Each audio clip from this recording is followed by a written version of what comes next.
Muy buenas noches, bienvenidos nuevamente a Tiempo de Mercadeo. Yo soy Carlos Fernando Villa y este es un espacio que pasa cada semana para tratar aspectos relacionados con la generación y el mantenimiento de los mercados. La semana pasada hablamos con Carlos Alberto Sánchez Moreno sobre liderazgo. Hoy, otro de los temas en los cuales es experto es el de la formación de equipos de venta. ¿Qué es un equipo de ventas? ¿Cómo se conforma? Etcétera, etcétera. Con él vamos a dialogar en la noche de hoy sobre ese tema, que en el mercadeo, como es una función organizacional, se requiere con urgencia. Carlos, buenas noches, bienvenidos nuevamente. Doctor Carlos Fernando, ya me estoy amañando. Bueno, bendito sea mi Dios. Arranquemos entonces. ¿Cuál es el problema? Hombre, mucha gente se está quejando de la formación de los vendedores hoy en día, que son gente que no tiene una actitud adecuada, que no saben vender, muchas cosas. Inclusive a mí me da cierta risa cuando me dicen, es que les están comprando, ellos no están vendiendo. A ver, empecemos por ahí. Hombre, es que podemos hacer 100 programas. Podemos hacer 100 programas de material es que ahí. Realmente, ahí sí que hay Yo tela llevo para más de cortar. 560 ya aquí haciendo programas de tiempo de mercadeo. Entonces, hombre, uno tiene muchas aristas el cuento. Yo diría que hay un primer equipo que hay que armar, mercadeo y ventas. Si ese no funciona, usted No ya funciona empezó nada más. cojo. Es que volvamos a lo que decíamos la semana pasada. Peter Drucker y Teodoro Levi toda la vida, pero sobre todo Peter Drucker, dijo, es que cualquier tipo de organización no tiene sino dos funciones básicas, mercadeo e innovación.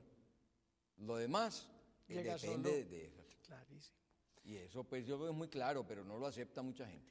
Entonces, mira, ahí uno, y hablamos algo la semana pasada de eso, la República Independiente de Mercadeo y la República Independiente de Ventas. Y la República Independiente de Producción, y la República Independiente de Finanzas, y la República Independiente de Personal y de Recursos Humanos, y todas pues son independientes. Y todas van.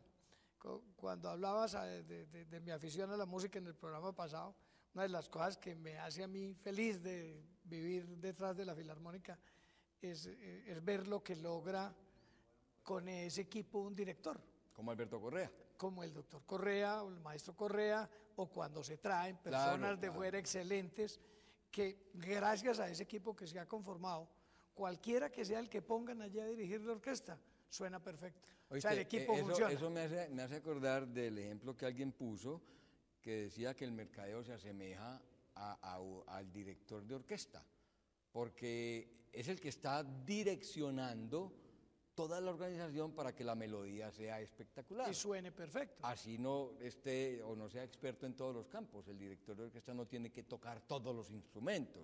Lo que sí tiene que saber es cuándo debe sonar cada instrumento. Y cómo suenan. Y cómo suena. Exacto. Entonces, para poder dirigir. Entonces, ahí uno que encuentra que casi siempre el director, por decirlo así, de los de mercadeo y los de ventas, los deja que sigan agarrados, de vida y reinarás. Y es lo que uno empieza a decir, ¿por qué no empezamos a unir por aquí? Claro. Cuando se logra ese primer equipo, se vuelve mucho más fácil porque va a haber una conciliación para que ventas, ese equipo de ventas, le dé información a mercadeo para que tenga cómo construir los satisfactores que va a sacar al mercado, claro. ¿Cierto? Ese es un elemento. Luego, como estamos trabajando juntos, ese grupo de mercadeo va a conseguir que el equipo de ventas implemente sus estrategias porque estamos jugando a lo mismo. Claro. O sea, sí, los objetivos de la organización los deben cumplir las dos, los tres, los cuatro, los cinco departamentos, todos. Correcto.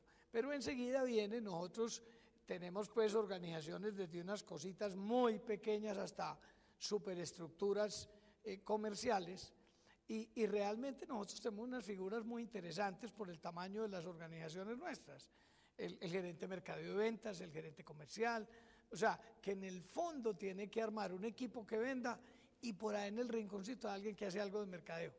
Y es una figura que permanece por mucho rato hasta que en algunas organizaciones van sacudiéndose y lo van abriendo. El error es cuando, como decíamos ahora, cuando lo dejen abrir.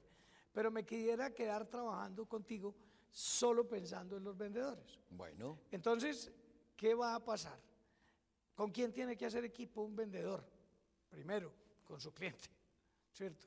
Con su departamento de producción. Hombre, yo creo que hay un problema, Carlos, y te voy a interrumpir porque en estos días y esta semana, hablando con alguien, me decía que no entendía la definición de cliente.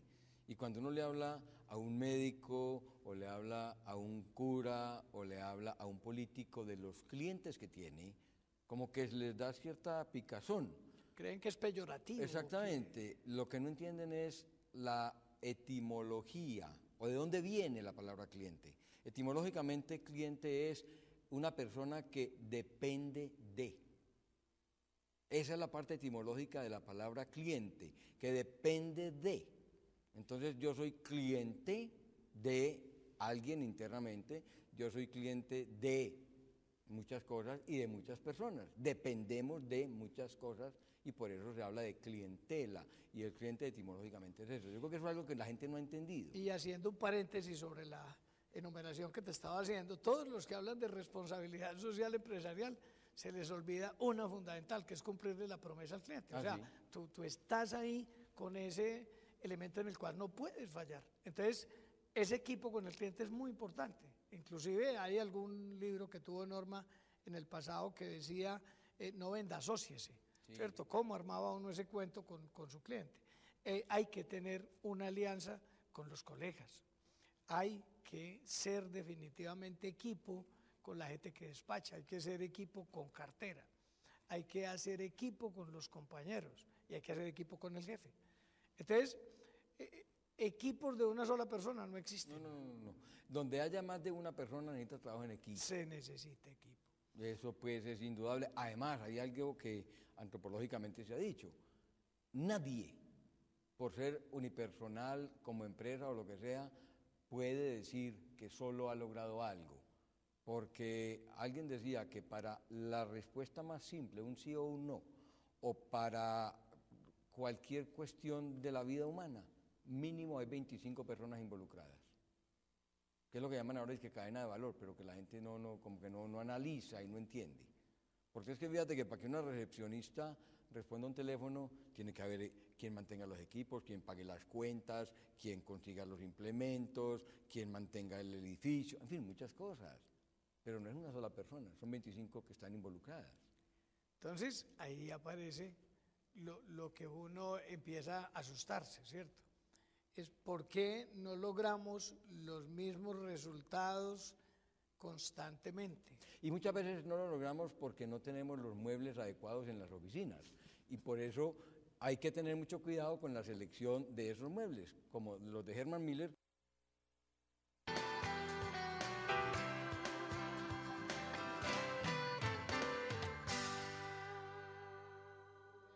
Bueno, Carlos, ahora sí, sigamos hablando de la selección. Entonces, cuando de esos hiciste elementos. ese comentario, me encantó porque nos daba pie a lo que seguía. Porque en donde uno tiene, y a ti que te gusta tanto el deporte, que sabes mucho de eso, ¿por qué nuestras selecciones fallan? ¿Por qué o el verde o el rojo, pues para no quedar heridos vos y yo, no llegan a lo que es? Porque el equipo en algún momento no es equipo. Claro. No, ¿Y dónde empieza? Que seleccionamos al que no es. Pero fíjate que en esa analogía hay una cosa muy interesante. En un equipo de fútbol, por ejemplo, son 11 personas, pero es que ninguno puede desempeñar todos los cargos. Yo no puedo poner un delantero de portero porque nos llenan, o un defensa de delantero porque no cumple bien su oficio, un delantero no sabe marcar, pero todos saben jugar fútbol. Es un equipo. Y lo mismo pasa en basquetbol, y lo mismo pasa en voleibol, y lo mismo pasa en todos los deportes de conjunto. Otra cosa es el tenis, por ejemplo, que es un deporte individual. Sin embargo, hay equipo. Claro, el tenista tiene entrenador, tiene un caddy. Exactamente. ¿Cierto? Entonces, su amigo, nuestro golfista, tiene un hombre ahí al lado que, a propósito, no le está funcionando muy bien porque vamos cada vez perdiendo ahí puestos. Pero los equipos tienen que estarse mirando cómo operan, y después de que yo selecciono un equipo, tengo que generar cultura de equipo. Tengo que buscar elementos que unan el equipo de trabajo, ¿cierto? ¿Cuáles son los factores que son afines? Y uno empieza a encontrar que hay elementos muy sencillos en las empresas. Tú tienes un cemento y un hilo conductor para poner un equipo a trabajar si el equipo tiene fibra, tan simple como la visión, la misión y los valores de la compañía. Claro, y dependiendo de eso tienes que definir unos perfiles para poder buscar la gente. Y todo el mundo va para allá. Entonces, ahí aparece el cuento de las competencias, ¿cierto? ¿Qué necesito yo en el portero, ¿cierto? O en el defensa centro o en el 10. En esa mayoría de cargos, querer no es poder. Si no hay las habilidades que requiere y no él tiene el perfil adecuado, la mayoría de puestos que hay en las organizaciones, que muchas veces aquí se designan es por corazón o de corazón, y no por capacidades y por habilidades. Ah, no, es que él quiere. Ah, no, es que esa persona tiene muy buena voluntad. Sí, pero no tiene las capacidades ni las habilidades. Y cualquiera no puede. Mira, porque Carlos, eso da mucho, en ventas se da mucho. Un puestecito aunque sea de vendedor. Pero por Dios, si no tiene ni la habilidad, ni la capacidad, ni las dotes de liderazgo que se requieren, no va a salir con nada. o te van al extremo. No la vayas a poner en ventas porque es una niña muy inteligente. Ah, sí. Entonces, hay una cosa en la vida que es clara y excúsame si lo uso en primera persona. En alguna de mis vidas, tú sabes que son 43 años Sí, de vida claro. profesional, yo fui gerente de una empresita de aluminio muy linda que tenía el nombre de la mamá del fundador. Y una cosa que nos pasó fue que quisimos incursionar en el mercado a nivel nacional y había dos grandes monstruos que nos doblaban en plata en toda, pero en número de vendedores cubriendo el mercado. Entre los dos tenían el 80% del mercado y nosotros teníamos el 2%. Y nos trazamos la meta, él y yo, que de la paz de Dios goce Javier, en que teníamos que tener el mejor equipo de ventas que hubiera habido en el negocio de aluminio en Colombia. Y nuestro equipo era el 20% del tamaño del equipo de los competidores. Y exactamente en 5 años pasamos de tener el 2 al 38% del mercado.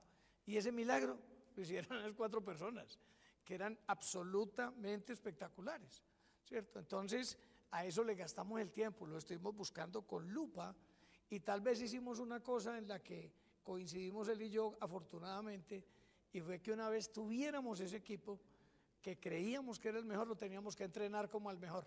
Es que logramos esas dos cosas y el gol se hizo. volvemos al ejemplo del deporte.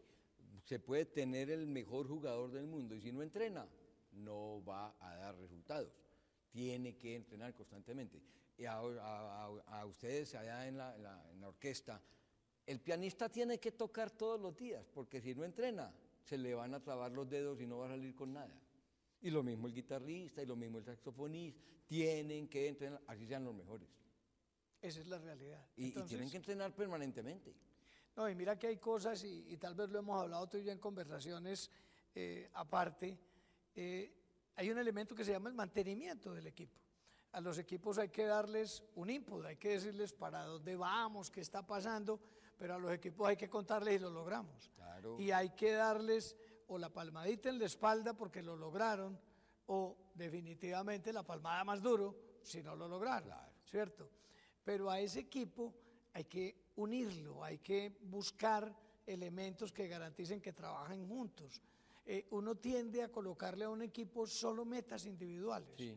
Hay que poner metas colectivas, ¿cierto? Hay que propiciar que el uno le ayude al otro. Y algo más. Y ahí juega el liderazgo.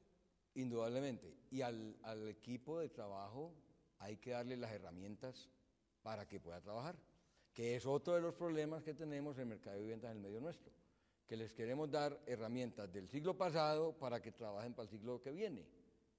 Y eso es imposible. Mire, hay compañías que consideran a esta altura que darle un celular a un vendedor o darle un equipo portátil, eso es un lujo.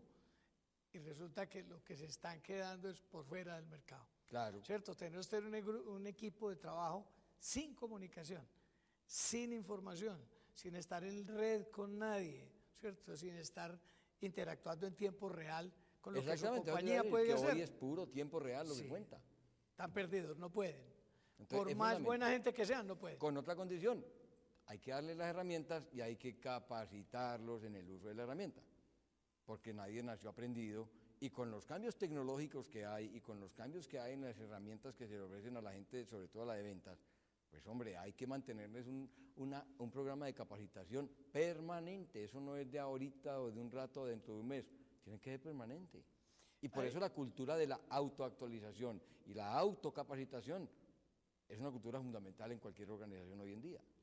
Pero si recuerdas que en el programa anterior hablábamos de un elemento de madurez Claro. en el liderazgo situacional, un elemento de madurez en las fuerzas de ventas es que sean capaces de autoformarse.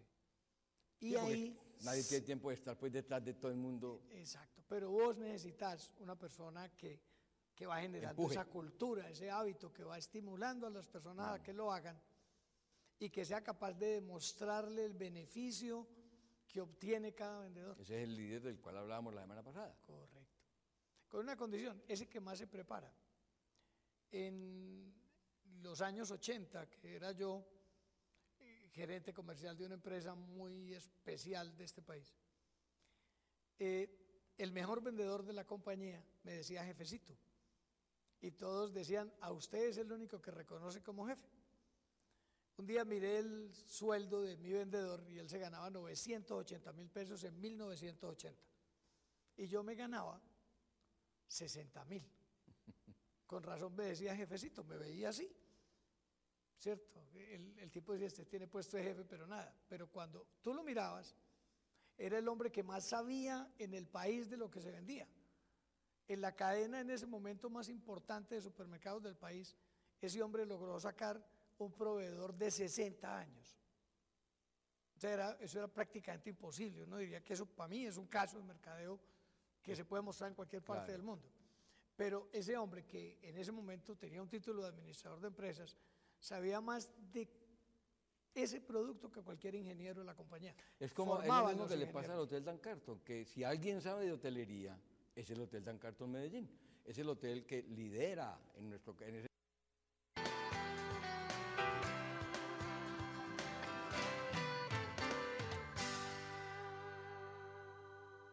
Bueno, Carlos, sigamos entonces. Yo te interrumpí otra vez porque... No, eso, pero yo ya aprendí, porque como también tengo esa manía de interrumpir, te entiendo perfectamente. Pero decíamos en el ejemplo de este personaje, y es que el saber paga. Era el vendedor que más ganaba en la compañía, ¿cierto? Y una cosa que... No lo echaron. No, es más, no le interesaba ningún cargo distinto al que tenía. Claro, es que yo conozco empresas en las cuales echan a un vendedor porque gana disque más comisiones, las comisiones gana más que el gerente. Está ganando mucho. Está ganando mucho. Y eso desmotiva el equipo. Pero a cualquiera. Pero como además, usted siempre si el vendedor está ganando más que el presidente de la compañía, pues hombre, porque la compañía está ganando bien. Pero mira, hay una cosa, y por eso cuando decíamos de 100, hay veces que uno descubre que hay compañías que se equivocan pagándole al equipo. Sí. Entonces, esas son cosas que uno las tiene que mirar antes de, porque si las va a cambiar en el camino o daña si equipo. No las cambia se quiebra, pero si las cambia se le aburre la gente. Entonces es mejor evitar eso.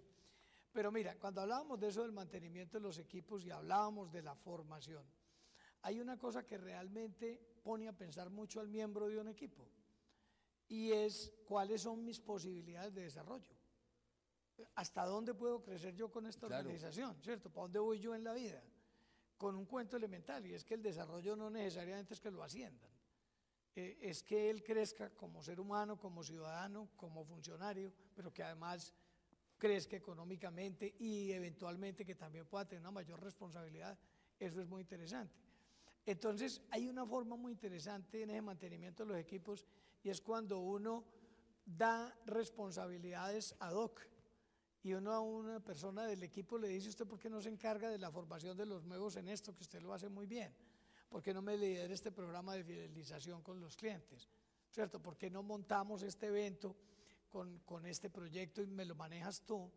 Y entonces lo enseñamos a que uno puede ponerle 5 minutos más de uno a la vida y lo empezamos a bajar de ese tema que a mí me parece horrible, y es que no pensamos en la comisión, ¿y cuánto nos vamos a ganar si hacemos este negocio? El vendedor en la comisión, el gerente de ventas en que cumplan el presupuesto y siempre arrancan por ahí. Y todo está para lo mismo, ¿cierto?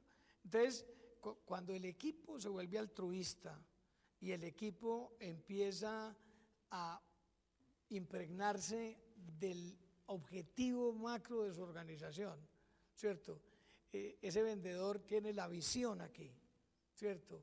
Yo diría una cosa, hombre, Carlos. Para mí la que me parece la misión más espectacular del mundo, la vi en una organización de los Estados Unidos, una americana que está por todo el mundo, que todo el mundo conoce, que dice simple y sencillamente, nuestra misión, hacer feliz a la humanidad. Es muy buena, a mí me encanta eso. Y yo creo que la gente sabe cuál es, ¿cierto? Está en Orlando, la sede, o nació para en la Florida, en California, también en Anaheim. La vimos en televisión mucho tiempo. Yo creo que ya no hay que decir ni cuál es. Y ese señor logró armar unos equipos tan bien armados, que imagínate que después de que él murió, estando dentro de sus locuras, criogenizado, porque él cree que algún día la ciencia lo va a resucitar. Sí. un soñador como somos muchos en la vida.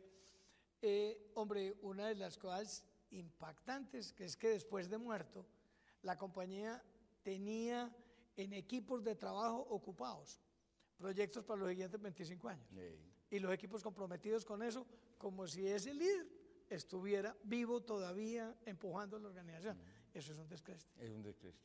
Entonces, uno dice, ¿y por qué las empresas nuestras, ahora que hablamos todos que queremos ser de clase mundial, ¿cierto? Y que lo necesitamos. Hombre, el primer elemento para poder moverse uno siendo una organización de clase mundial es que todo el mundo tenga la partecita que tiene que hacer como, claro, líder participativo de un equipo, para que el líder de arriba logre que ese equipo sea un equipo de mostrar. Quienes hemos tenido la fortuna de liderar equipos de ventas, y yo soy modesto, yo considero que he sido un hombre exitoso en la vida, gracias a Dios, no sé cómo agradecerle a la gente que ha sido mi vendedora, porque han sido unos equipos maravillosos que han permitido que uno haga cosas, pues claro, porque uno solo se muere.